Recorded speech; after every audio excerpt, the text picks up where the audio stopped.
आज आपण हुलग्याची भाजी बनवून घेणार आहे इथं. तर ही पाहू शकता की छान छान मोड आलेले आहेत. हे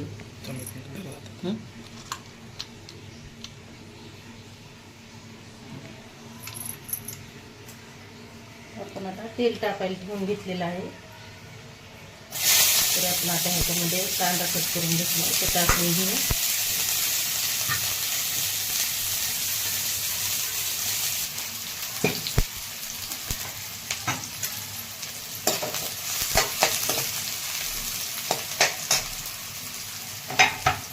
नंतर लसूण असा सोलून घेतलेला थोडासा टेचून घ्यायचा. लसूण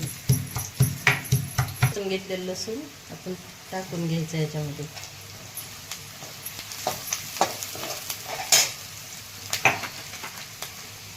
थोडीशी जिरी टाकून घ्यायची,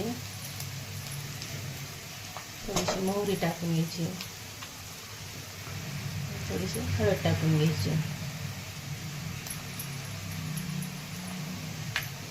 त्यानंतर आपण कोथिंबीर कट करून घेतलेली ती टाकून घ्यायची.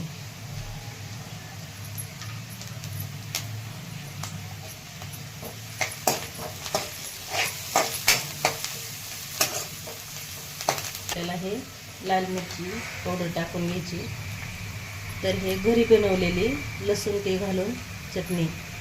तर ह्याला काळं तिखट चालत नाही का, तर मोड आलेली भाजी ना काळी तिखटाची टेस्ट लागत नाही. तर हे लाल मिरचीची भाजी छान लागते.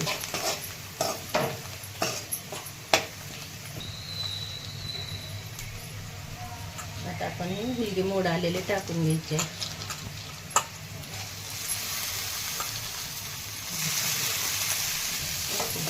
हे असे तेलामध्ये छान असे परतून घ्यायचे.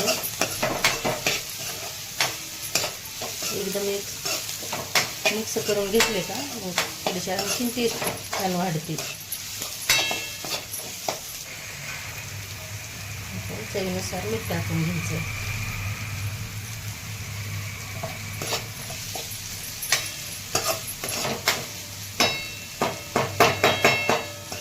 हे आम्हाला आता पातळ भाजी करून घ्यायची. तर असं जेवढे लागेल तेवढं पाणी टाकून घ्यायचं.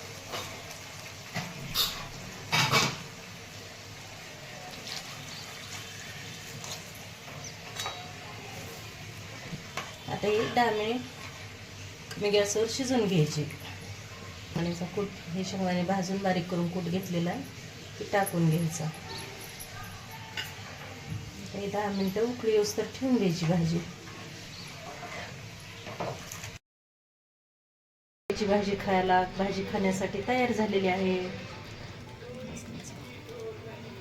त्याच्यासोबत चपाती केलेली आहे खाण्यासाठी.